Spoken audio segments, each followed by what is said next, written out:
Hi all. अभी हम देखते हैं आपका 20 जनवरी का लेवल 2 का क्वेश्चन पेपर मैथमेटिक्स का। ठीक है ना। जैसा हम हमेशा कहते हैं, अप्रोच पर थोड़ा ध्यान देंगे कि हमको क्वेश्चन को कैसे अप्रोच करना है। The difference between the square root मतलब वर्गमूल, एंड द क्यूब रूट मतलब घनमूल ऑफ द नंबर। ठीक है। अब हमको इसका स्क्वायर रूट और उनका डिफरेंस लेना है और कुछ नहीं करना है। तो हम जानते हैं 64 के वो क्या होते हैं हमारे फैक्टर, 2 दूनी 4 दूनी 8 दूनी 16 दूनी 32 दूनी 64। ये हो गए 64 के। ठीक है। अब इसका पहले एक बार वर्गमूल लेते हैं, तो वर्गमूल लेंगे तो दो दो के पेयर बनाएंगे। राइट। तो कितने बन गए वर्गमूल लेने में, 2 क्रॉस 2 क्रॉस 2, यानी कि 2 दूनी 4 दूनी 8। घनमूल लेते हैं, जब घनमूल लेंगे तो इसके कितने के पेयर बनेंगे हमारे, 3 3 के, तभी तो हम बाहर लेते हैं। ठीक है ना। तो 3 3 के पेयर बनेंगे तो आपका कितना हो जाएगा, 2 क्रॉस 2। ठीक है ना। ये हो गया इसका घनमूल यानी कि क्यूब रूट। मैं कैसे बोलूँ आपको, ये हो गया इसका क्यूब रूट। ठीक, क्यू सी यू बी, और ये हो गया आपका स्क्वायर एस क्यू। ठीक है ना। अब ऐसे ही 729 इसके फैक्टर कर लेते हैं हम लोग। मल्टीपल में है तो दोनों वो तो मल्टीपल में चले जाएंगे, मल्टीपल में होता है तो ऐसा कोई कंसर्न नहीं रहता है। ठीक है ना। प्लस में होता तो पहले मुझे ऐड करके फिर वो सब करना पड़ता। डिवीजन और मल्टीपल कोई कंसर्न नहीं है। अब 3 के करते हैं। ठीक है ना। तो 3 के जब आप करते हो तो ये आपको पता 729 के आप फैक्टर लिखोगे। मैं यहाँ कर लेता हूँ एक बार 729। राइट। 3 के रेस्पेक्ट में आप डिवाइड करोगे, 3 दूनी 6, 3 चौक 12, 3 तरह 9। राइट। 3 के रेस्पेक्ट में 3 अट्ठे 24, 1। 3 के रेस्पेक्ट में 3 दूनी 6, 3 नम 27, 3 दूनी 6 और 3 सत्ते 21। क्या हो रहा है ये, सॉरी, 3 दूनी 6 और 3 सत्ते 21, 3 से 3 नाम 27, 3 तरह 9 और 3 एकन 3। तो कितनी बार हो गया, 3 और 3 6 बार ही हो गया आपका। तो 3 into 3 into 3 into 3 into 3। Same way वर्गमूल लेंगे तो 3 बार इतनी बार लिख देंगे। वापस हम कलर चेंज कर लेते हैं। तो ये हो गया 3 क्रॉस 3 क्रॉस 3। ठीक है। तो 3 तरह 9 दिया 27, ये हो गया स्क्वायर। और घनमूल लेंगे तो 3 3 के पेयर बनाएंगे। तो ये कितना हो गया, 3 इंटू 3, तो 3 तरह 9। ठीक है। अब इफेक्टिवली हमको इस नंबर का वर्गमूल लेना है। तो इसके जो वर्गमूल हैं वो दोनों के वर्गमूल आपस में मल्टीप्लाई हो जाएंगे। तो दोनों के वर्गमूल कितने हैं, 27 इंटू 8 भाई 8 इस 2 2 का आ गया, और 27 इसका आ गया। ठीक है ना। तो 7 8 56 6 5 और 8 दूनी 16 और 5 21। ये आ गया मेरा स्क्वायर कंप्लीट। और घनमूल कितना आ गया मेरा, 4 इंटू 9, 9 चौक 36। ये आ गया मेरा क्यूब रूट। हमको डिफरेंस बताना है तो 216 माइनस 36 इफेक्टिवली कितना आ गया, 6 माइनस 6 0। 21 में से 3 गए तो 18 19 20 21। ठीक है। तो आंसर कौन सा हो जाएगा आपका, 4th। ठीक। ये हमने इसका पहले सबके दोनों के फैक्टर कर लिए। वर्गमूल लेते हैं तो 2 2 के पेयर बनाते हैं, क्योंकि वर्गमूल में से 2 का पेयर बाहर आता है, 1 क्योंकि 1/2 होता है वर्गमूल का पावर। और क्यूब रूट की बात करते हैं तो 3 3 का पेयर बनाते हैं, क्योंकि 3 1/3 पावर होता है। राइट। तो मैंने दोनों का अलग अलग इसलिए लिख लिया क्योंकि दोनों मल्टीपल में हैं। तो मैंने यहाँ आके फिर दोनों को मल्टीप्लाई किया है बस। और मल्टीप्लाई करने, जैसे स्क्वायर को स्क्वायर से मल्टीप्लाई, ये स्क्वायर था और ये भी स्क्वायर है, और क्यूब रूट को क्यूब रूट से मल्टीप्लाई, फिर दोनों का जो डिफरेंस था वो ले लिया हमने। राइट। अप्रोच कैसे किए समझ आया, लाइक पहले उनका रूट लेके। अब यहाँ पे आप समझिए ये एक थोड़ा सा अच्छा क्वेश्चन है। ठीक है ना। अब हमसे ये वैल्यू पूछी गई है, हमसे बोला गया y की 2y-8। मैं ये वैल्यू 1 मिनट में बता देता, लेकिन मुझे उसके लिए क्या चाहिए, y की वैल्यू चाहिए। अब y की वैल्यू निकालने के लिए उन्होंने मेरे को क्या दे दिया, ये एक्सप्रेशन दे दिया। लेकिन इस एक्सप्रेशन को थोड़ा अच्छे से आप समझिएगा कि यहाँ पे क्या लिखा है, 2 की पावर y-4 और 6 की पावर y-4। ठीक है। अब एक चीज़ पहले इस क्वेश्चन पे आगे बढ़ने से पहले मैं आपसे बोल रहा हूँ कि लाइक जैसे कोई दो नंबर हैं मेरे पास, ठीक है, जैसे लेट्स से जो मेरे पास कोई एक नंबर है, दोनों को अलग अलग मुझे लेना है। जैसे मैंने कहा 12 है मेरे पास, ठीक है, 12 की पावर मैंने कहा 2 है, ठीक है। तो 12 की पावर 2 को मैं 4 इंटू 3 की पावर 2 भी तो लिख सकता हूं, ठीक है। 12 की पावर 2 का मेरा कितना आएगा, 144। पावर समझाने के लिए कर रहा हूं मैं यहाँ पे, ठीक है। अब ये दोनों मल्टीप्लाई हो रहे हैं तो 3 स्क्वायर और 4 स्क्वायर भी तो लिख सकता हूँ। ये कितना हो जाएगा, 3 तरह के 9, और ये कितना हो गया 16, और 16 इंटू 9 कितना होता है 144, करेक्ट। अब देखिए यहाँ पावर ये सेम रहा, ये मल्टीपल में था, ठीक है, इसको मैंने डिवाइड किया, यहाँ पे ये दोनों स्क्वायर, यानी कि दोनों पे स्क्वायर आ गया, मल्टीपल में है। तो हमारे क्वेश्चन में अगर आप देखिए तो y-4 पावर में है, बस दोनों का बेस अलग अलग है, एक का 2 और एक का 6। तो ये कंसेप्ट समझ आया, यहाँ पे मल्टीपल में हम लोग ऐसे पावर सेम होने पर लिख सकते हैं। तो मैं क्या लिखूंगा यहाँ, 2 इंटू 6 की पावर y-4, ठीक है, और इक्वल्स टू कितना लिखा है मेरा, 12 की पावर -4। तो ये कितना लिखा है इफेक्टिवली, 12 की पावर y-4 इक्वल्स टू 12 की पावर -4। कंपेयरिंग पावर, ठीक है, जैसे ही हम लोग कंपेयर करेंगे तो ये कितना हो जाएगा, y-4 इक्वल्स टू -4। तो y इक्वल्स टू -4 प्लस 4, ये इधर जाएगा तो प्लस का हो गया, तो y इक्वल्स टू इफेक्टिवली कितना हो गया मेरा 0, ठीक है। जैसे ही ये 0 आया तो ये 2y-8 में मैं वैल्यू रख दूंगा, तो 0 - 8 इफेक्टिवली आंसर कितना आ गया मेरा -8, ठीक है ना, -8 आंसर है, ठीक।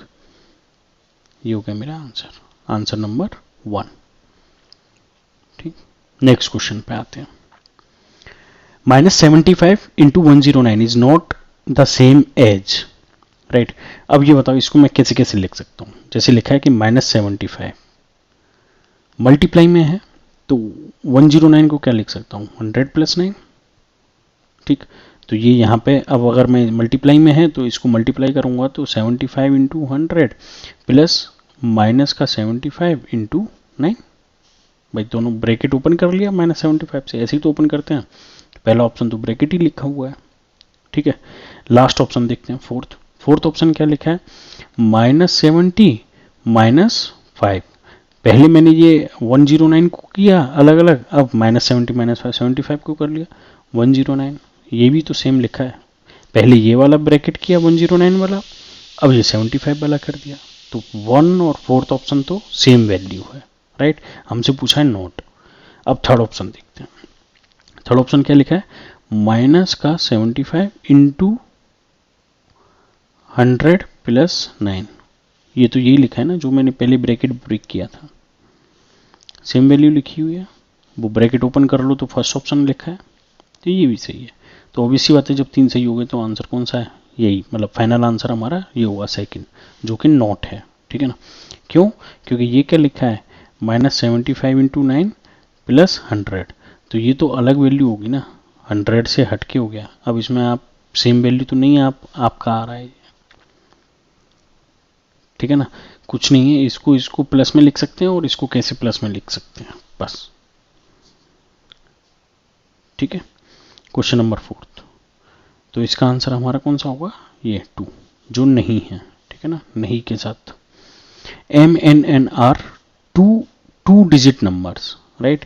ये दो नंबर हैं, एम भी कोई 2 डिजिट का है XY, और एन भी कोई 2 डिजिट का है PQ, ठीक है। समझाने के लिए मैंने ऐसे लिखा है, टू डिजिट नंबर ऐसे आ रहा है ना, जैसे हिंदी में क्या लिख रहा है, MNR दो अंकीय संख्या है, तो दोनों में 2 अंक हैं, out of which 1 is even, मतलब इनमें से एक इवन है और एक ऑड है, and the other is odd. If M N is 180, M और एन का मल्टीप्लाई जो है वो कितना है मेरा, एम एन इक्वल्स टू मुझे दिया हुआ है 180, then what is the least common multiple of M and N. अब ऐसे क्वेश्चंस का लाइक कोई फॉर्मूला नहीं है मेरे पास और होता भी नहीं है। आपको क्या करना है, एम एन ना ही कोई ऐसी कोई कंडीशन है, तो ऐसे क्वेश्चंस को अप्रोच करने के लिए सबसे पहले आप ये देखो कि एम एन के ऐसे कौन से मल्टीपल हैं जो इक्वल्स टू 180 हो जाए। लाइक एम अगर मैं 1 रखता हूँ, एन अगर 180 रखता हूँ, तो ये 180 हो जाएगा। ठीक है, अगर इसको 2 रखूँ, इसको 90 रखूँ, तो ये 180 हो जाएगा। ठीक है, इसको 3 रखूँ और इसको 60 रखूँ, तो ये 180 हो जाएगा, ना। अब मैं 4 रखता हूँ, तो 4 से ये 4 चौक 16 और 4 पंजे 20 कट रहा है, राइट। तो 4 चौक 16 और 4 पंजे 20, राइट। तो ये आपका 180 हो गया। 45 दूनी 90, 45 के रेस्पेक्ट में हो गया। ठीक है, अब 5 के रेस्पेक्ट में 100% हो जाएगा। जैसे 5 के रेस्पेक्ट में आप देखोगे तो 5 तिया 15 और 5 6 के 30, 5 तिया 15 और 5 6 के 30, तो ये 180 हो गया। ये नहीं होगा, क्यों, 25 5 आना चाहिए ना, मुझसे गलती कहाँ हुई। अच्छा, 5 6 के 30, सॉरी 36, 5 6 के 30, 0 3 कैरी हो गया, 5 से 15 और 3 18, 36 आएगा यहाँ। ठीक है ना। फिर आपका हो गया 6 तिया 18 और 0, तो ये आपका 180 हो गया। फिर 7 से तो ये डिवाइड ही नहीं हो रहा, 7 दूनी 14 बचे 4, डिवाइड नहीं हो रहा। 8 ऑब्वियस सी बात है, 8 से 8 दूनी 16 बचे 2, नहीं हो रहा है। 9 से 9 दूनी 18 हो रहा है, 9 से 9 दूनी 18 और 0, राइट, तो 180 हो गया। 10 से 18 तो 180 हो गया। 11 से होगा नहीं डिवाइड, 12 से हो जाएगा, राइट। 12 इंटू कितना जाएगा, 12 से 12 एकम 12, 12 पंजे 60, 15, तो ये हो गया 180। ठीक, 12 से आगे 13 14 जाएगा नहीं, 15 से जाएंगे तो फिर वापस यही सीक्वेंस स्टार्ट हो जाएगा, 15 18 20 30 36 45, राइट। तो ये सारे नंबर जो हैं वो इसके फैक्टर हो पाएंगे। और इस क्वेश्चन में ये फैक्टर आपको सोचना पड़ेगा, तो ये थोड़ा टाइम कंज्यूमिंग प्रोसेस हो जाता है। अब पहले हमने ये फैक्टर सोच लिए, अब हम इन कंडीशंस पे आते हैं। 2 डिजिट का नंबर चाहिए हमको, दोनों ही 2 डिजिट होना चाहिए। तो पहले में क्या है, 1 डिजिट 1 नंबर का है, दूसरा डिजिट 3 नंबर का है, नहीं होगा। ठीक है, दूसरा क्वेश्चन, दूसरे ऑप्शन में क्या कह रहा है कि ये 1 डिजिट का है, ये 2 डिजिट का है, नहीं होगा। क्यों, क्योंकि हमको दोनों 2 डिजिट चाहिए। ये 1 का है, ये 2 का है, नहीं होगा। ये 1 डिजिट के जितने भी हैं उनमें से कोई भी आंसर नहीं होगा। अब 2 डिजिट के मेरे पास ये 2 आंसर बचे सिर्फ, जिनमें दोनों 2 डिजिट हैं, क्योंकि उसने बोला है ना 2 डिजिट नंबर। अब देखिए इनमें से इवन और ऑड देखिए, ऐसा देखिए जिसमें एक वैल्यू इवन है और एक ऑड है, इसमें दोनों कितनी हो रही हैं, इवन। आंसर क्या है, 12 एंड 15, एक इवन है और एक ऑड है। तो माना m इक्वल्स टू 12 है, n इक्वल्स टू 15 है। If mn 180, then what is the least common multiple of mn? अब m और n का लीस्ट कॉमन मल्टीपल क्या होगा। वैसे तो आप डायरेक्ट देख सकते हो, 12 से 36 नहीं कट रहा, 12 से 15 से मतलब 12 से 36 3 बार कट रहा है, 15 से 36 नहीं कट रहा, सिर्फ एक 60 है जो मिनिमम है। 90 में जाओगे तो 12 से 90 नहीं कटेगा, लाइक 12 5 60, 12 6 72, 12 7 84, लाइक, है ना। और फिर 96 12 8 तो 90 नहीं आता है, तो ये ऑप्शन नहीं हो सकता, ये भी नहीं हो सकता। अब 180 तो वो खुद ही दे रखा है, तो लीस्ट कॉमन मल्टीपल देखना है ना, तो जो छोटा नंबर है इन दोनों में से और इन दोनों से बड़ा, और या फिर आप इनके फैक्टर निकाल लो। लाइक 12 के फैक्टर क्या हो गया, 4 इंटू 3, और 15 के फैक्टर क्या हो गया, 3 इंटू 5, तो मैक्सिमम पावर लेना पड़ता है, 4 इंटू 3 इंटू 5, 4 तिया 12 पंजे 60, तो आंसर कौन सा हो गया मेरा, 60। इस क्वेश्चन को लाइक ऐसे ही लेंथी वे में कर पाएंगे आप। इसके अलावा कोई क्विक सॉल्यूशन हो तो आप मुझे सजेस्ट करिएगा, मैं भी देखता हूँ कि लाइक कहीं मेरे से कहाँ कोई कंसेप्ट मिस हो रहा है। ठीक है ना। क्वेश्चन नंबर 5 की बात करते हैं। Reciprocal of this number is, right, कुछ नहीं है, ऐड सब्ट्रैक्ट ही करना है इसको, तो इसमें तो ऐसा कोई कंसेप्ट भी नहीं है। तो 2.15 0.3 0.39 और 0.75, इसको डार्क कर लेते हैं थोड़ा, ठीक है ना।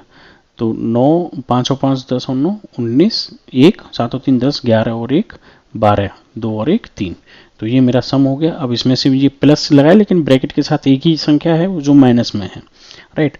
तो 1.001, यहाँ 0 ले लिया, 10 में से 1 गया तो 9 बचा मेरा, 8 बचा, ये 2 हो गया, 0.3 में से 1 गया तो 2। तो ये नंबर मेरा आ गया फाइनल, ये इस एक्सप्रेशन को सॉल्व करके। लेकिन क्या ये आंसर है? नहीं। हमसे क्या पूछा? रेसिप्रोकल। रेसिप्रोकल का मतलब होता है एक्स का रेसिप्रोकल क्या होगा? 1/x, right. तो हमसे ये नंबर का पूछा है तो 1/2.289। पॉइंट हटाइए तो 3 0 आ गया। तो आंसर कितना हो गया? 1000 डिवाइडेड बाई 2289। आंसर कौन सा हो गया? 4th। क्वेश्चन नंबर 6 पे आते हैं।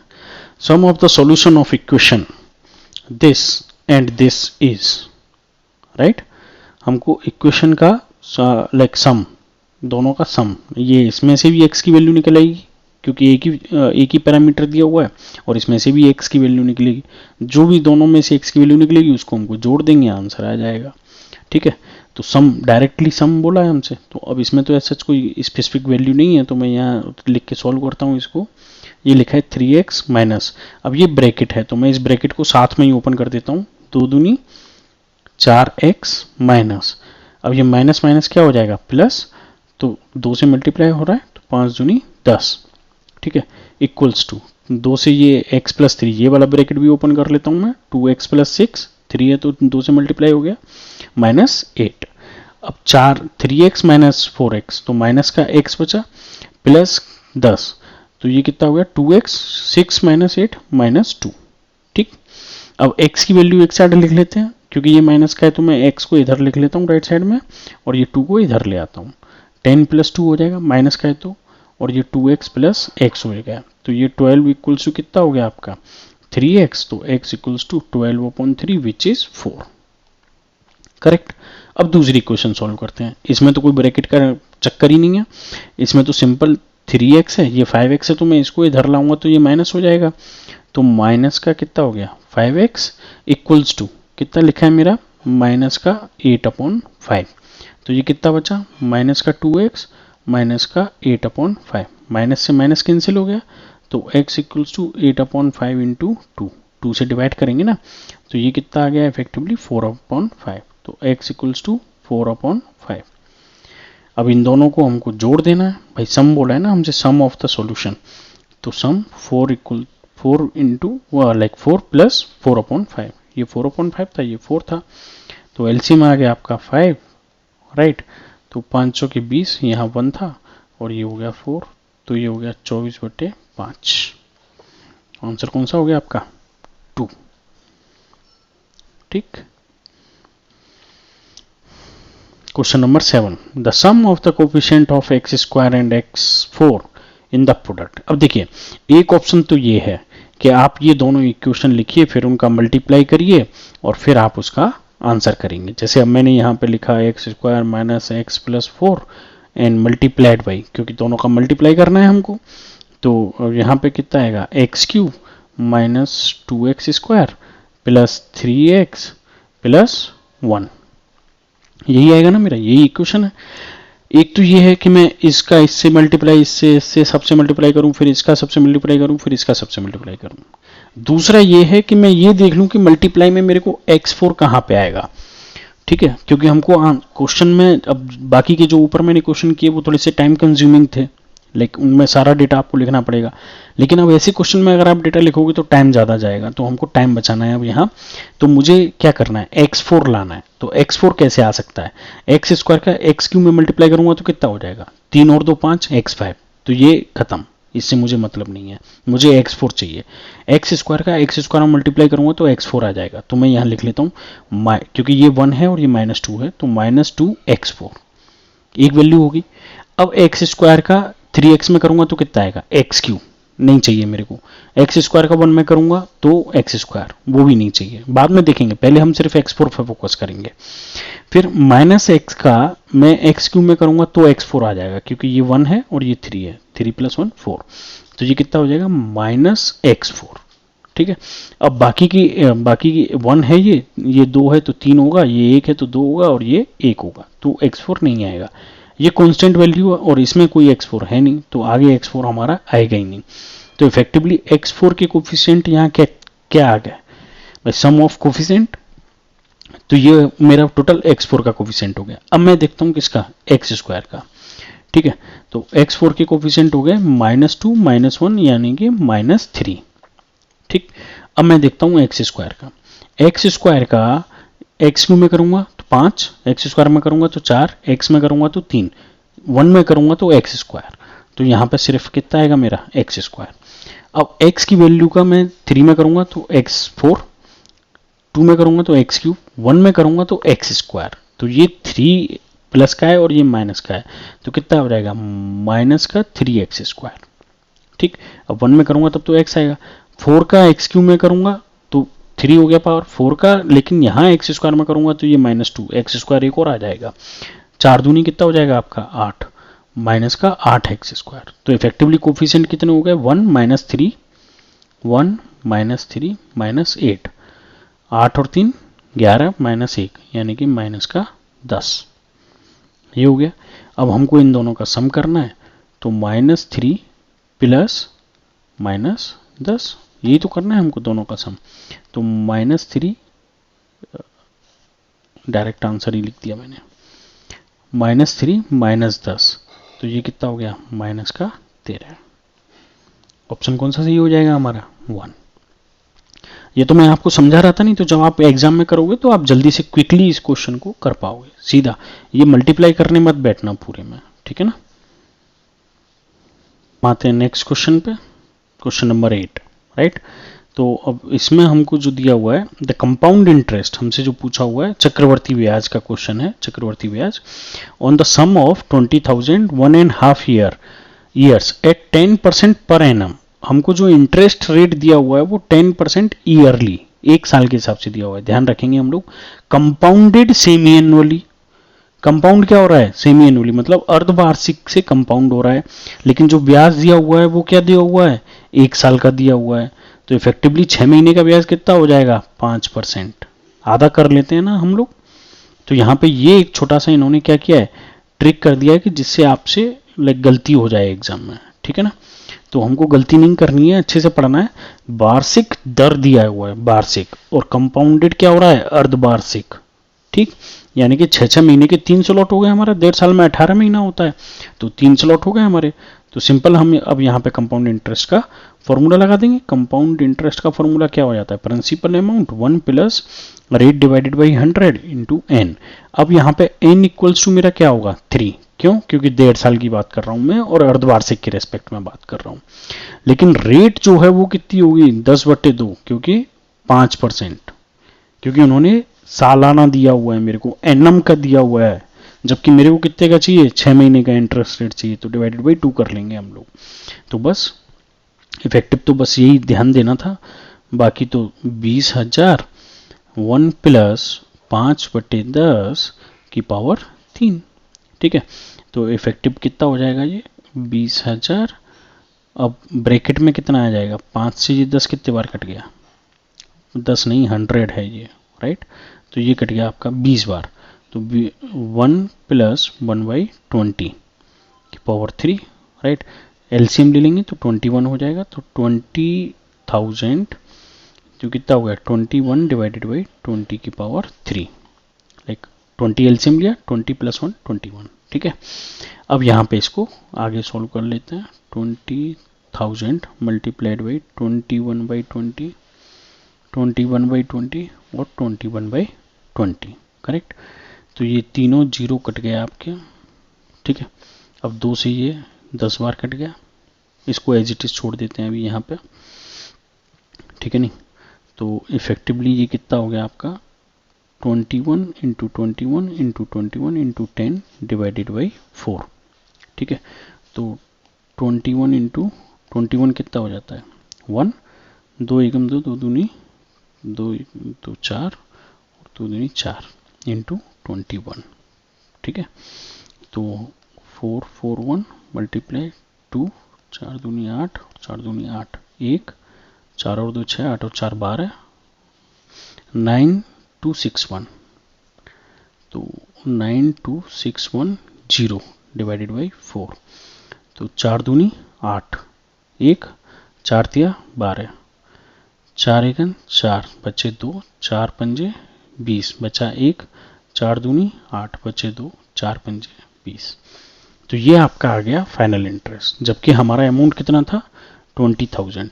तो हमको सिर्फ इंटरेस्ट निकालना है, तो इसमें से हम माइनस कर देंगे आपका 20,000, 5 आ गया, तो ये 2513, राइट। तो ये मेरा क्या निकल आया, फिर सिर्फ इंटरेस्ट निकल आया। कौन सी आंसर है हमारा 2। फॉर्मूले में आपको अप्रोच कैसे करना है, अच्छे से क्वेश्चन पढ़ना है पहले। यहाँ 10% वार्षिक दर है और यहाँ अर्धवार्षिक पूछा हुआ है, ठीक है ना। तो इसलिए मैंने यहाँ पे टाइम नंबर ऑफ टाइम्स ले लिया 3, अर्धवार्षिक है 1.5 साल का बोल रहा है, ठीक है। 1.5 ईयर मतलब 1.5 साल 18 महीने, ठीक। लेकिन रेट जो है वो वार्षिक दी हुई है, तो मुझे अर्धवार्षिक करना है उसको, तो 5%। बाकी तो फिर ये मैथमेटिकल कैलकुलेशन है, आप जितना जल्दी कर पाओ, सबके अपना तरीका होता है कैलकुलेशन करने का, ठीक है ना। तो आप जैसे जैसे आप कर पाओ कैलकुलेशन वो है। अगला क्वेश्चन में आते हैं हम लोग। 20x by 4xz 10 by n2z is equals to. अब जैसे ही आप इस क्वेश्चन को देखोगे एंड टू एंड कॉमन लेने की सोचना चालू हो जाओगे, लेकिन आपको कॉमन कैसे लेना है थोड़ा सा ध्यान दोगे तो डायरेक्ट इजीली और जल्दी से क्वेश्चन सॉल्व हो जाएगा। अब आप देखिए यहाँ पे एक्स वाई का फैक्टर है और यहाँ एक्स जेड का है, जबकि ये y का फैक्टर सेपरेट है और z का फैक्टर सेपरेट है। तो ऑब्वियस सी बात है कि इन्होंने जंबल अप कर दिया इसको, तो हम अगर y के फैक्टर को इसके साथ लिख लें और z के फैक्टर को यहाँ लिख लें, जैसे मैं लिख दूँ 20xy, ठीक है। साइन तो चेंज होगा नहीं क्योंकि एडिशन सब्ट्रैक्शन है, तो मैंने यहाँ लिखा 10 बाई, ठीक, माइनस का 4xz और माइनस का 2z। अब मेरे लिए इजी क्या हो गया, मैं इसमें से क्या कॉमन ले लूंगा 10 बाई, तो अंदर क्या बचा 2x प्लस 1, यहाँ तो 1 बचा और यहाँ 10 में से ले लिया तो 20 में से गया तो 2 और x, बाई तो बाहर आ गया, माइनस यहाँ ले लिया मैंने 2z कॉमन माइनस साइन के साथ, तो ये प्लस हो जाएगा, 2 दूनी 4, तो यहाँ 2 बचा और x प्लस, अब ये भी माइनस है तो ये प्लस हो जाएगा। अब आप देखिए 2x प्लस 1 यहाँ आ गया, 2x प्लस 1 यहाँ आ गया, तो 2x प्लस 1 अलग लिख लिया मैंने, बाहर क्या बचा 10 बाई माइनस 2z। तीसरी लाइन में आंसर आ गया आपका, ठीक है नहीं। अब आप यहाँ से जैसे 5 या 2 कुछ भी जो कॉमन लेना चाहो वो लेना चाहो तो वो कर सकते हो, नहीं तो आप वैसे डायरेक्ट आंसर भी कर सकते हो 2x प्लस वाई, और इसमें से अगर बाहर लिखोगे आप 2x प्लस 1 और मैंने 2 कॉमन ले लिया तो 5y minus Z, 5y minus Z, answer number 2, ठीक है ना। थोड़ा सा रीअरेंजिंग प्लस माइनस आपको ध्यान देना है, आप जल्दी से क्वेश्चन सॉल्व कर पाओगे। क्वेश्चन नंबर 10 कह रहा है कि 3x plus 8y square plus, अब ये प्लस का हम पे कोई फॉर्मूला नहीं होता, हम पे a minus a square minus b square होता है, जो कि a प्लस बी हो जाता है हमारा एक ब्रैकेट में, और दूसरे ब्रैकेट में हो जाता है a प्लस बी, और एक हो जाता है a minus b, a minus, ठीक है। तो अब लेकिन ये यहाँ पे क्या है प्लस, तो फॉर्मूला लगाने की गलती मत कर देना कि नहीं लगा के जल्दी से सॉल्व कर दो, ठीक है, इज इक्वल्स टू। अब यहाँ पे हमको a प्लस बी और a माइनस बी का स्क्वायर ही लगाना पड़ेगा। a प्लस बी का स्क्वायर क्या होता है a square plus b square plus 2ab, और a माइनस बी का स्क्वायर क्या होता है a square plus b square minus 2ab, ठीक है। तो हम लोग लिखते जाएंगे सारी की सारी वैल्यू, अब यहाँ पे लगा देते हैं 3x और 8y, तो 3x का 3 का स्क्वायर 9x स्क्वायर, 8 का स्क्वायर 64 बाई स्क्वायर प्लस दोनों का multiply 2 into 3x into 8 by, ठीक है। फिर हमारा प्लस साइन के साथ 3x का स्क्वायर मतलब 9x स्क्वायर माइनस 8 बाई मतलब 64 बाई स्क्वायर, क्योंकि माइनस वाले में भी यहाँ पे प्लस आता है। फिर आएगा minus 2 times of 3x and 8y, बस एक ये लास्ट वाला साइन चेंज होता है माइनस। अब ये प्लस साइन के साथ है तो ये दोनों कैंसिल हो जाएंगे आपके। तो 9 और 9 कितना हो गया आपका 18, ठीक है। तो 18x² प्लस 64 128y²। आंसर कौन सा हो गया 1, राइट।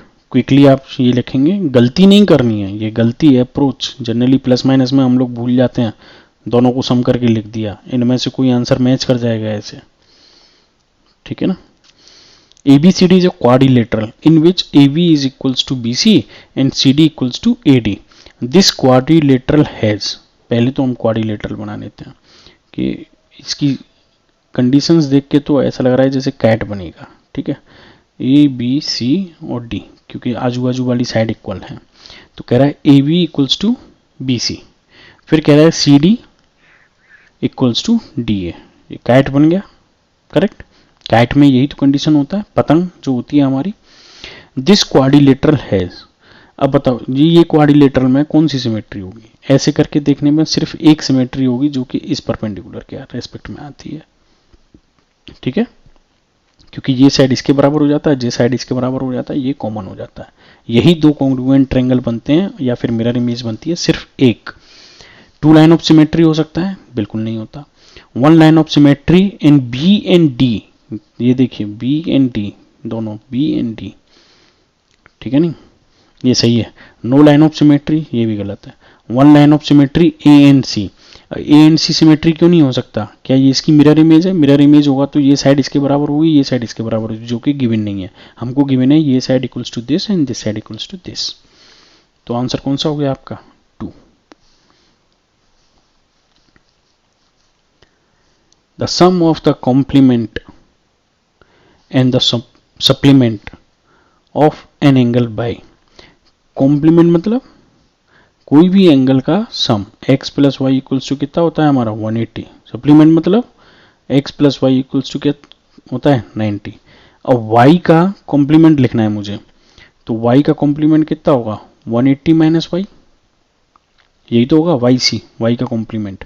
और y का सप्लीमेंट मुझे लिखना है तो 90 माइनस वाई, ठीक। जैसे x का कॉम्प्लीमेंट अगर मुझे लिखना है तो x equals to 180 minus y, y इधर आ जाएगा। अब मुझे बाई का सप्लीमेंट लिखना है तो वो 90 माइनस एक्स, ऐसे करके आ जाएगा, ठीक है। तो जिस एंगल का कॉम्प्लीमेंट और सप्लीमेंट हमको लिखना है। अब हमसे बोला गया है, ये तो कंसेप्ट था आपको, लेकिन हमसे बोला है वाई का कॉम्प्लीमेंट और सप्लीमेंट, फिर हमसे कह रहा है सम ऑफ, तो यानी कि मैं क्या करूंगा y c plus y s equals to, मेरे को कितना दिया हुआ है 220, सम ऑफ बाई का कॉम्प्लीमेंट सम ऑफ बाई का सप्लीमेंट इक्वल्स टू कितना दिया हुआ है मेरे को 220। यहाँ पे मैं वैल्यू रख दूंगा 180 minus y 90 minus y equals to 220, तो minus minus y equals to minus 2y, और 90 प्लस 80 180 270, तो 220 माइनस 270 इधर आएगा तो ये माइनस हो जाएगा ना, तो 220 minus 270 equals to minus 50, minus से माइनस कैंसिल हो गया, तो y equals to 50/2 equals to 25। फिर हमसे कह रहा है ये वैल्यू बताओ, तो y की वैल्यू बताने के लिए हम लोग 4y माइनस 30, जैसे जैसे क्वेश्चन बोलता जा रहा है बस करते जाइए आप। 100 माइनस 30, तो आंसर आ गया मेरा 70। उसने बोला भाई कॉम्प्लीमेंट लिखो बाई का और सप्लीमेंट लिखो, दोनों का कर दो सम, हमने कर दिया। उसको रख दो इक्वल 220, हमने रख दिया। हमको y की वैल्यू आ गई तो y की वैल्यू उठा के यहाँ रख दो, तो हमको आंसर आ गया। यही तो बोल रहा है क्वेश्चन। क्वेश्चन नंबर 13 कह रहा है two sides AB and BC of a triangle ABC are of length 14 and 17 centimetre respectively. मतलब एक कोई त्रिभुज है जिसकी दो भुजाएं हमको दी हुई हैं, एक भुजा का लेंथ हमको दी गई है 14 सेंटीमीटर और दूसरी की हमको 17 सेंटीमीटर। फिर बोल रहा है which of the following is true. अच्छा, कंडीशन पूछ रहा है हमसे फॉर द थर्ड साइड। आपको पता होगा थर्ड साइड के लिए हम हमेशा कंडीशन क्या लगाते थे कि जैसे अगर मेरा कोई ट्रायंगल है, मैंने बोला मेरा ये ट्रायंगल है ABC, इसकी भुजा मैंने मान ली स्मॉल p, स्मॉल q और स्मॉल r।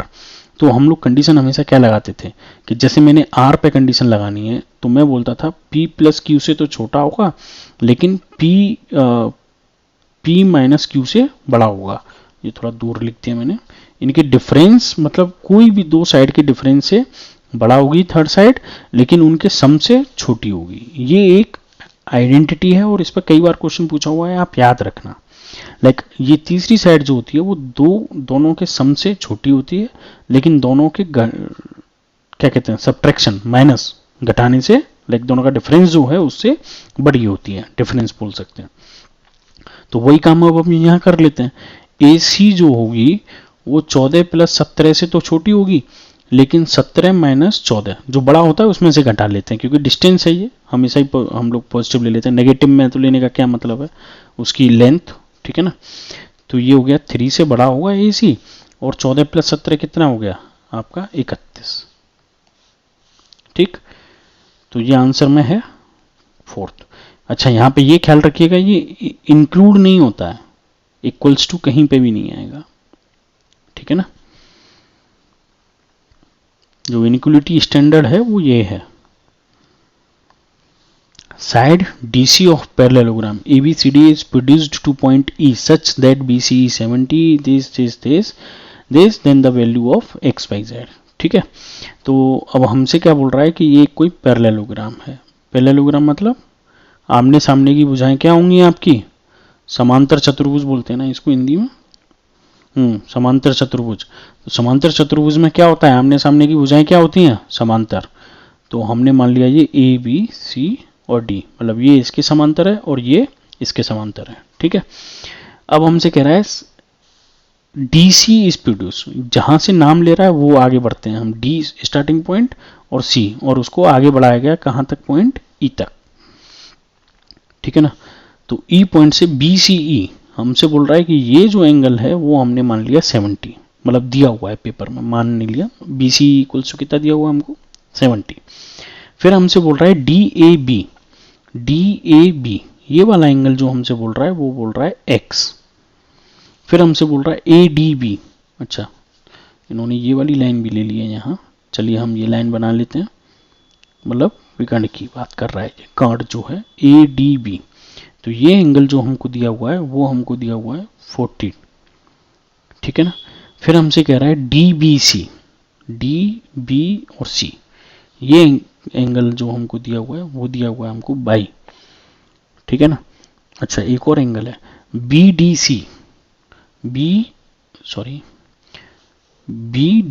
और सी, इसको मैं अलग एक और अलग पेन से लिख लेता हूं।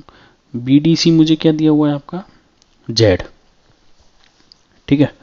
तो अब हमसे x plus y plus z पूछा है, तो हम x plus y plus z निकालेंगे। अब इसमें मैं जो भी कंसेप्ट यूज कर रहा हूँ वो थोड़ा सा हम अच्छे से देखेंगे, क्योंकि कई जगह पे क्या है कि ये सारी चीज़ें यूज हो रही हैं। अब आपको ये कंडीशंस तो पता ही होंगी कि लाइक दो पैरेलल लाइन अगर कोई एक इंक्लाइन लाइन काटती है तो ये एंगल जो होता है इंटीरियर आपस में इक्वल होते हैं, ठीक है ना।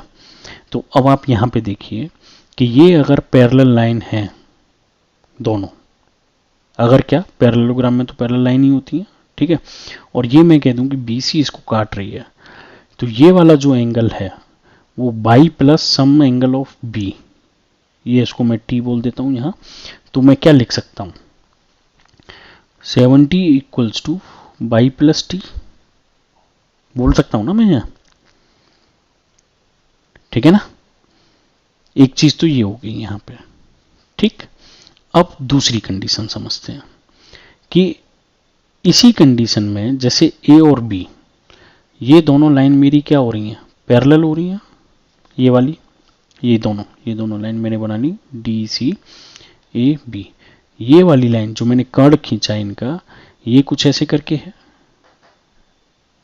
है ना कर्ड, लाइक ये वाला कर्ड मेरा है ये ऐसे करके बना हुआ है। तो इस केस में मैं क्या बोल सकता हूं Z और T बराबर हैं आपस में, राइट। तो यहां से मैं क्या लिखूंगा Z इक्वल्स टू T, ये मेरी दूसरी कंडीशन बन गई, ठीक है। अब मैं तीसरी कंडीशन बताता हूं आपको DCB, DC और B ये जो एंगल बन रहा है वो है 70 और ये कुछ एंगल है हमको नहीं पता क्या होगा, कुछ मैं मान लेता हूं P, ठीक है। तो ये टोटल सम जो होगा वो angle P plus 70 equals to कितना हुआ 180। तो एंगल P इक्वल्स टू मैं निकाल सकता हूँ 180 माइनस 70, तो ये कितना हो गया 110। तो इफेक्टिवली ये जो एंगल मैंने लिखा है 110 वो कौन सा लिखा है, ये वाला।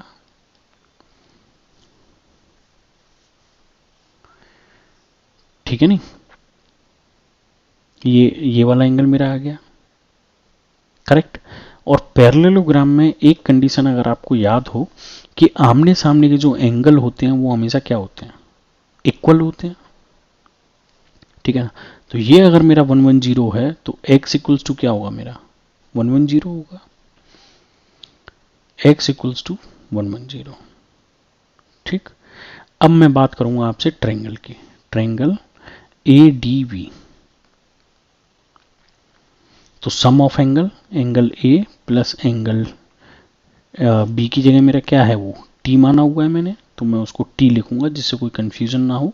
और बाकी दूसरा एंगल जो है वो है 40 डिग्री, ये वाले ट्रायंगल की बात कर रहा हूँ मैं, ये 40 डिग्री है। ये x मुझे पता चल गया, एंगल A क्या है मेरा x, यहाँ पे मैं x लिख लूँ जिससे कंफ्यूजन ना रहे। Angle x plus angle T plus angle 40, तो इन तीनों का सम कितना होगा मेरा 180। एंगल x की वैल्यू निकाल ली 110, एंगल T मुझे निकालना है 40 एंड 180। तो T equals to 180 minus 110 minus 40 कितना हो गया 30 डिग्री, करेक्ट। 70 बचा, 70 में से 40 गया तो 30 बचा, ठीक है ना। अब जैसे ही मैंने T निकाला तो T निकलते ही आपका Y निकल आया ना, क्योंकि y plus t equals to कितना था 70। तो y प्लस 30 इक्वल्स टू कितना है 70, तो y इक्वल्स टू कितना हो गया 40, 70 माइनस 30, ठीक। और जैसे ही मैंने y निकाला तो और t क्या है मेरा z के बराबर है, तो यही मेरा क्या है z। तो effectively x equals to 110, y equals to 40 और z इक्वल्स टू 30। तीनों एंगल निकला। ये पैरेलल लाइंस का और ट्रायंगल का मैंने यूज करके यहाँ पे सारे एंगल निकाल लिए। आपको ये एग्जाम में जब करोगे ना तो लाइक हार्डली 1-2 मिनट लगेगा, अगर आपको कंसेप्ट समझ आ रहा है तो। आप डायरेक्टली लिखोगे ये जो 70 है वो इसके बराबर है, फिर इस ट्रायंगल में आप देख लोगे ये आपस में रिलेशन बन रहे हैं, ये 180 110 आ गया, ये 110 आ गया, आप डायरेक्ट वैल्यू लिख दोगे, करेक्ट। अब इन तीनों को जोड़ना है, तो हमको x plus y plus z बताना था, तो 110 प्लस 40 प्लस 30, 40 और 30 70 और 110 180। आंसर कौन सा हो जाएगा आपका थर्ड, ठीक है ना। कोई डाउट हो तो आप पूछ लीजिएगा और डिटेल में कुछ डिस्कस करना हो। Question number 15, point P and S are 2 point lying on the same side of line segment. मेरे पास एक लाइन सेगमेंट है QR, ठीक है, Q और R, नाम दिया हुआ है P और S। लाइक जैसे हमको फ्लो में दिया हुआ है हम वही करते हैं, ठीक है। फिर हमसे बोल रहा है line segment QR such that M is the mid point of both the line segment PR, मैंने PR को मिला, ये इसका मिड पॉइंट हो गया, और QS को मिला दिया। मिड पॉइंट मतलब ये इसके इक्वल है और ये इसके इक्वल है, ठीक है, और ये ट्रायंगल बना दिए, ठीक है नहीं। तो हमसे बोल रहा है कि एंगल हमको बताना है QPM, मैं अलग अलग कलर यूज करूंगा यहाँ पे। QPM ये वाला एंगल जो है वो किसके इक्वल है RSM, ये वाले के, पॉसिबल है। अब आप देखिए ये साइड इसके इक्वल है, ये साइड इसके इक्वल है, ये दोनों आमने सामने के एंगल हैं तो इक्वल हो गए, ठीक है। तो ये ट्रायंगल हो गया आपका कॉन्ग्रुएंट। अब कॉन्ग्रुएंट ट्रायंगल होने के बाद भी इक्वल साइड्स के सामने वाले एंगल इक्वल होते हैं। ये वाली साइड इसके इक्वल है तो इसके सामने वाला एंगल ये है, तो इसके सामने वाला एंगल कौन सा होगा ये, ना कि ये। तो आंसर P, ये सॉरी M लिखना भूल गया मैं, QPM जो है वो किसके इक्वल होगा RSRM के, ना कि RSM के। तो अगले ही ऑप्शन में मेरे को ये दिया हुआ है SRM, QPM SRM, ठीक है। तो आंसर हो गया ये फिर भी हम तीसरा चौथा आंसर देखेंगे RSM, RSM ये वाला एंगल, ठीक, मैं वापस कलर बदल लेता हूँ, RSM ये वाला एंगल जो है SRM, SRM, क्या ये दोनों एंगल आपस में इक्वल हो सकते हैं एक ट्रायंगल में? हमको ये और ये साइड इक्वल हैं, ये दोनों साइड इक्वल नहीं है एक ही ट्रायंगल की, राइट, मिड पॉइंट के इधर उधर इक्वल है ना कि मिड पॉइंट के एक ही साइड में इक्वल है। जब दोनों साइड इक्वल नहीं है तो हम कैसे बोल पाएंगे कि ये दोनों एंगल इक्वल हैं? कभी नहीं बोल सकते, तो आंसर गलत है। ऐसे ही QPM ये वाला एंगल, PQM ये वाला सेम, जो इधर कंसेप्ट लगा वही कंसेप्ट इधर लग जाएगा, तो ये भी आंसर क्या है आपका? गलत है। तो इसका भी आंसर 2 है।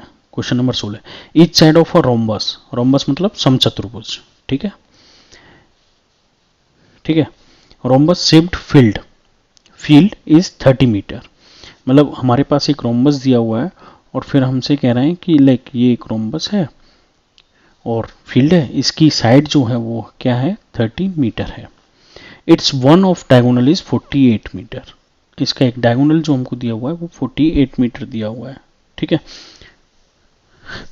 तो उस केस में अब हमको क्या करना है कि सॉरी, तो उस केस में ये 48 दिया हुआ है, what is the area of field? तो रोम्बस का एरिया क्या होता है? रोम्बस का जो एरिया होता है वो होता है आपका 1/2 D1 इंटू D2, डायगोनल का मल्टीपल, राइट। तो एक डायगोनल मेरे को 48 मालूम है, तो दूसरा डायगोनल निकल आए तो फिर मैं आसानी से बता सकता हूँ। तो दूसरी डायगोनल के लिए मैं कंडीशन लगाऊंगा। रोम्बस की एक समचतुर्भुज की प्रॉपर्टी होती है कि इसके डायगोनल आपस में क्या करते हैं? बाइसेक्ट, मतलब ये भी 24 होगा और ये भी 24, 48 था ना, माना ये x है तो ये भी x है, तो इफेक्टिवली ये कितना हो जाएगा मेरा? 2x, ठीक है। और ये मेरे को 30 गिवन है और ये आपस में 90 डिग्री पे करते हैं इंटरसेक्ट। तो पाइथागोरस थ्योरम याद आ जाती है हमको यहाँ पे। जैसे ही पाइथागोरस थ्योरम आती है तो हम, ये हमारा हाइपोटेनियस हो गया 30, ये हमको 40 गिवन है, ये एक्स स्क्वायर गिवन है, x गिवन है, तो x का स्क्वायर इक्वल्स टू मैं कितना लिखूंगा? 30 का स्क्वायर माइनस 24 का स्क्वायर, हाइपोटेनियस का स्क्वायर माइनस परपेंडिकुलर का स्क्वायर, ऐसे ही तो निकाल लेते हैं हम लोग, ठीक है ना। तो अब उस केस में हमारा 30 का स्क्वायर कितना हो गया? 900, और 24 का स्क्वायर आपका कितना हो जाता है? लाइक 25 का हो जाता है 625, राइट। तो 24 का कितना हो जाएगा? 576। ये याद रखने पड़ेंगे आपको थोड़े बहुत स्क्वायर। तो 900 में से लाइक 10 में से 6 गया तो आपका कितना हो गया? 4, यहाँ बचा 9, राइट। 9 में से 7 गया तो 2, यहाँ कितना बचा? 8, 8 में से 5 गया तो 3, ठीक है, एक्स स्क्वायर। अब ये 324 किसका स्क्वायर होता है? X equals to under root of 324, ये हो जाता है आपका 18 का स्क्वायर।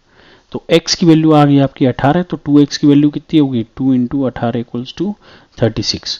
तो D1 इक्वल्स टू 48 मेरे को गिवन है और D2 इक्वल्स टू आ गया 36। तो एरिया इक्वल्स टू कितना हो जाएगा मेरा? 1/2 48 इंटू 36।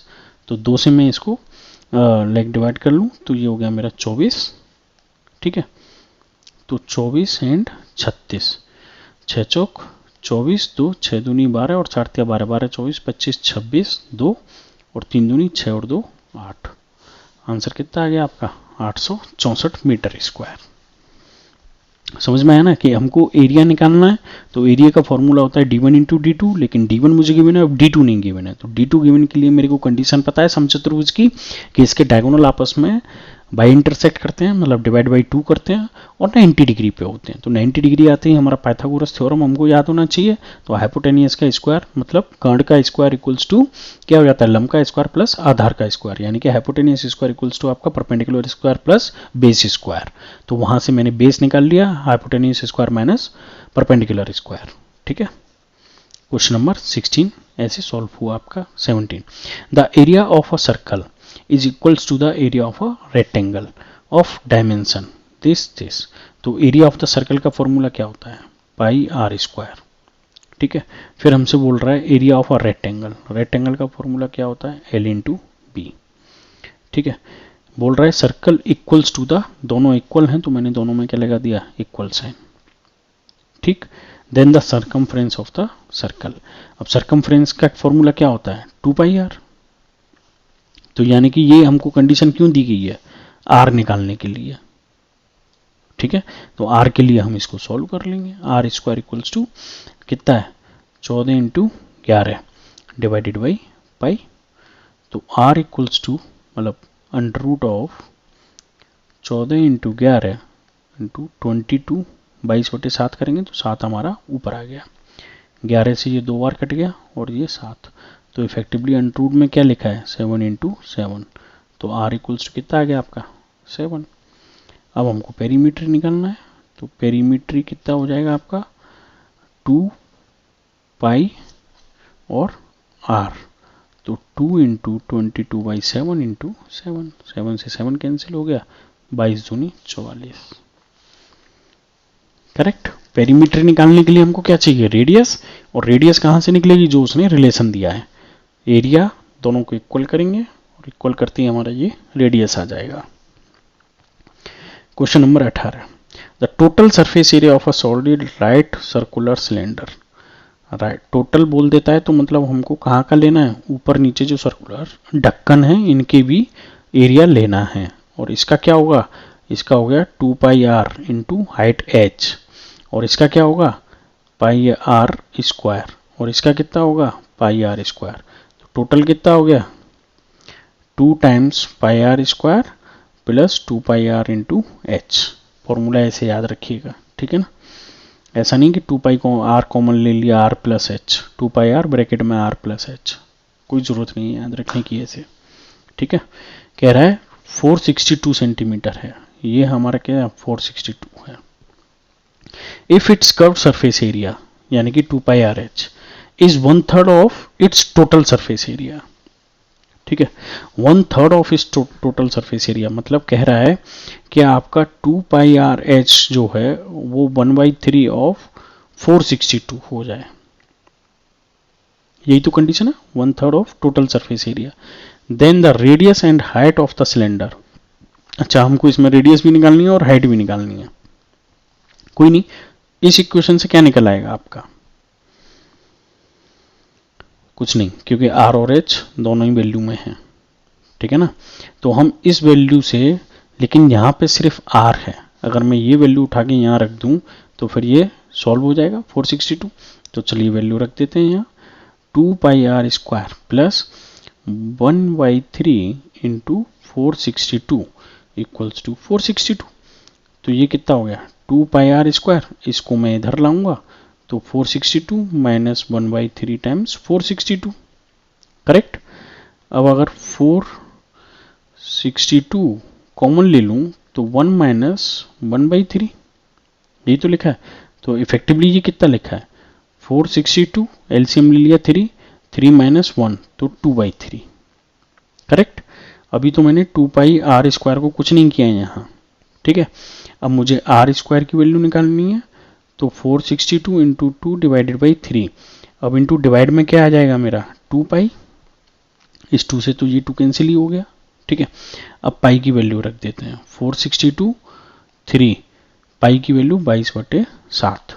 ठीक है, अब 11 से काटेंगे 2 बार, 11 से 11 चौक 44, 45 46, 11 दूनी 22, 42। ठीक है, तो ये आ गया 42 इंटू 7 डिवाइडेड बाई 3 इंटू 2। तो 3 से 3 चौक 12 और 2 से 7। तो आर स्क्वायर इक्वल्स टू कितना आ गया 7 into 7, r equals to 7 into 7 which is equals to 7।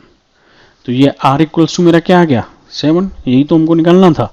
तो आंसर या तो फर्स्ट होगा या फोर्थ होगा, लेकिन उसके लिए अब हम एच निकालेंगे कि दोनों में से कौन सा होगा ये पता करने के लिए। ठीक है, तो एच हम कहाँ से निकाल सकते हैं, यहाँ से। ये वाली इक्वेशन जो मैंने लिखी थी मैं वापस लिखता हूँ यहाँ। मैंने क्या लिखा था 2 pi r h equals to 1/3 of 462। R की वैल्यू मैं इसमें रख दूंगा तो कितना हो जाएगा h equals to 1/3 into 2 pi r और ऊपर कितना है 462 है। डिवाइड कर दिया तो वैल्यू रख देता हूँ पाई की भी और आपका आर की भी।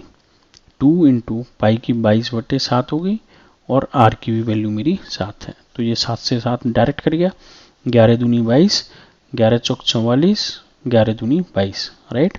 3 से वापस, 3 एकन 3, 3 चौक 12, 14 बार आ गया, 2 से वापस 7।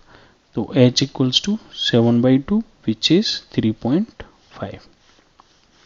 ठीक है, तो आंसर कौन सा हो जाएगा आपका? Fourth, 3.5 and 7। ये आंसर गलत, आंसर कौन सा सही है? फोर्थ। बस इक्वेशन जैसे बोल रहा है आप लिखते जाइए आंसर, लाइक इक्वेशन, सिर्फ इक्वेशन। ठीक है, द मीन ऑफ ऑब्जर्वेशन, हमको ये मीन, ये वैल्यू दी गई है, then the median of these observation. ठीक है, मीन बोल रहा है 53 है इस ऑब्जर्वेशन का, तो इस ऑब्जर्वेशन का मीन कैसे निकलेगा? इसको टोटल सम कर लो, 48, 42 plus x plus 17 plus x plus 15 plus x plus 20 plus 60 plus 58 divided by कितनी डिजिट हैं? 1 2 3 4 5 6 7। कितने नंबर हैं? डिजिट नहीं, नंबर 7। तो ये क्या है? मीन 53 है। ठीक है ना, तो क्रॉस मल्टीप्लाई कर लेंगे 1 मानते हुए, 7 उधर चला जाएगा, सिंपल। अब आप देखिए x कितनी बार आ रहा है? 1 2 3, पेन चेंज कर लूँ। x कितनी बार आ रहा है? 1 2 और 1 3, तो मैं यहाँ लिख लेता हूँ सिंपल 3x। ठीक है, अब सम करते हैं हम लोग। 8 0 0 मतलब 8 ही रहा, और 5 13, 13 और 7। ठीक है नहीं, तो 13 और 7 को हम देखेंगे, सॉरी थोड़ा सा डिस्टर्ब हो गया। 8 प्लस 0 प्लस 0, 8 और 5 13, 13 और 7 20, 20 और 2 22 और 8 30। तो आंसर यहाँ पे आ गया 0। ठीक, 30 मतलब 3 कैरी, 5 और 3 8, 8 और 6 14, 15 16, 1 17, 1 18, 18 और 4 22 और 4 26। ठीक है, इक्वल्स टू 53 इंटू 7। तो 3x इक्वल्स टू 53 इंटू 7, 7 या 21 और 7 5 35 36 37 माइनस 260। तो 3x इक्वल्स टू लाइक 371 में से ये गया, एक में से 0 गया, तो 7 में से 6 गया, तो 1 और ये 1। ठीक है, तो effectively x equals to 111 divided by 3। तो 3 तरह के 9, 2 और 3 सत्ते 21। तो x इक्वल्स टू कितना आ गया आपका? 37।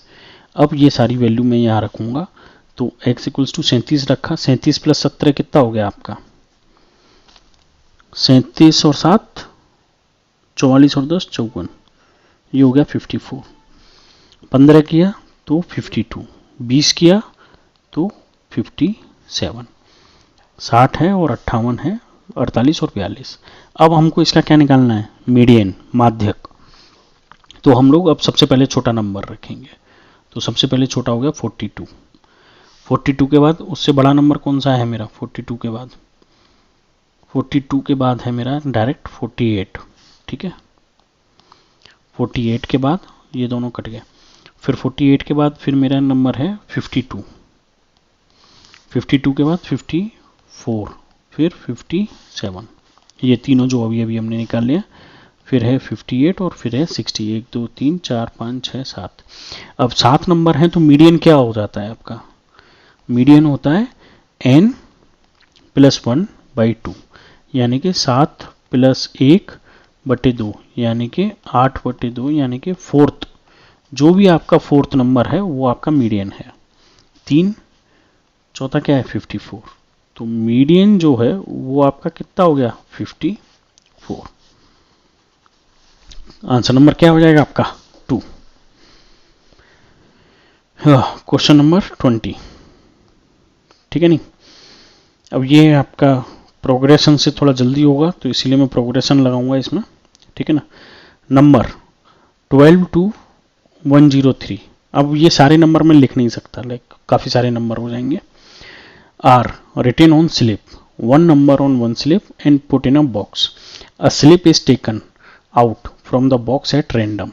What is the probability that selected slip bear the number divisible by 7? तो 7 से सबसे पहला नंबर डिविजिबल कौन सा होगा? 14। और सबसे लास्ट नंबर डिविजिबल कौन सा होगा? 98, क्योंकि 98 के बाद आपका कौन सा नंबर आएगा फिर? 105, लेकिन 105 तो है नहीं, तो लास्ट नंबर कौन सा होगा 98। तो टोटल 7 के नंबर ऑफ डिजिट हम कैसे निकालते हैं, अर्थमेटिक प्रोग्रेशन अगर आपने पढ़ा हो तो nth जो नंबर निकालते थे हम लोग nth के रेस्पेक्ट में a plus n minus 1 into D. तो ये nth नंबर जो है वो 98 है मेरा, पहला नंबर जो है वो 14 है, नंबर ऑफ डिजिट मुझे निकालनी है और कॉमन डिफरेंस है मेरा 7, क्योंकि 7 के फैक्टर में ले रहा हूँ मैं, ठीक है ना। तो 98 में से 14 मैं माइनस करूँगा तो n माइनस 1 17, ठीक है। तो ये कितना बचा 4 और ये एक गया तो 84 इक्वल्स टू n माइनस 1, तो n माइनस 1 इक्वल्स टू 84/7, तो 7 एकन 7 और 7 दूनी 14। तो इफेक्टिवली ये कितना लिखा है n माइनस 1 इक्वल्स टू 12, तो n इक्वल्स टू 12 प्लस 1 मतलब 13। मतलब टोटल नंबर जो होंगे वो 13 नंबर ऐसे होंगे जो कि 7 से आपके डिवाइड हो रहे होंगे। और आपको बताऊं ये क्वेश्चन पहले भी पेपर में पूछा गया है और बाद में भी पूछा गया है, आई थिंक 2023 या 24 के किसी और पेपर में भी आया है। ऑल्दो ये 23 का ही पेपर है 20 जनवरी वाला, बट इसके अलावा भी और पेपरों में आ रखा है ये क्वेश्चन, कई पेपरों में मैं देख चुका हूँ, सॉल्यूशन भी दिया है मैंने, ठीक है। तो n इक्वल्स टू कितना निकला है मेरा 13, ठीक। मतलब टोटल 7 से जो डिवाइड होने वाले नंबर हैं उनकी संख्या मेरे पास कितनी होगी 13। अब मुझे निकालना है इसका रेंज, ठीक है ना। तो रेंज हम कैसे निकालते हैं, रेंज हमेशा इंक्लूड करके 103 माइनस 12 प्लस 1, एक ये प्लस 1 जो होता है वो इंक्लूड करने के लिए होता है कि भाई ये नंबर आपके क्या हैं इंक्लूड हैं। तो कितना हो गया जी 103 प्लस 1 104, 104 में से 12 गए आपके, ठीक है ना, 10 गए तो फिर कितना बचा 94 और 2 गए तो 92, तो 92 बचा आपका, ठीक है। तो प्रोबेबिलिटी क्या होता है, प्रोबेबिलिटी होता है फेवरेबल आउटकम, मतलब जो फेवरेबल आउटपुट हो गया आपका divided by total number of event, ठीक। तो फेवरेबल आउटकम कितने हैं मेरे 7 से डिवाइड वाले कितने हैं 13, और टोटल नंबर ऑफ डिजिट कितनी है मेरे पास 92। तो आंसर कौन सा हो जाएगा आपका फर्स्ट, ठीक है ना। या फिर आप ये वाली जो कैलकुलेशन मैंने की है वो माइंड में भी कर सकते हो कि लाइक 14 डिवाइड हो रहा है फिर 21 हो रहा है, तो आपका 70 तक कितने डिवाइड होंगे भाई, टोटल 10 हो गए, 10 में से एक कम करना पड़ेगा क्योंकि 7 नहीं है, 14 से स्टार्ट हो रहा है, तो 9 हो गए आपके 70 तक। फिर 10वां कौन सा होगा 77, 11वां कौन सा होगा 84, 12वां कौन सा होगा 91 और 13वां कौन सा होगा 98। तो आप डायरेक्ट ये 13 नंबर जो मैंने निकाले हैं आप ऐसे भी कर सकते हो इसको, ठीक है ना। चलिए यही लाइक वो पेडागोजी वगैरह नहीं आता मेरे को, तो उसमें नहीं जाएंगे हम लोग, जो आता है उस पर ही फोकस करेंगे। तो इसके अलावा अगर आपको कोई और क्वेश्चन, कोई डाउट या कोई स्पेसिफिक क्वेश्चन जिसका आपको सॉल्यूशन चाहिए या समझ में ना आ रहा हो कहीं कंसेप्ट, तो आप मेरे को पिंग करिए, हम लोग डिस्कस करते हैं, ठीक है। Thank you.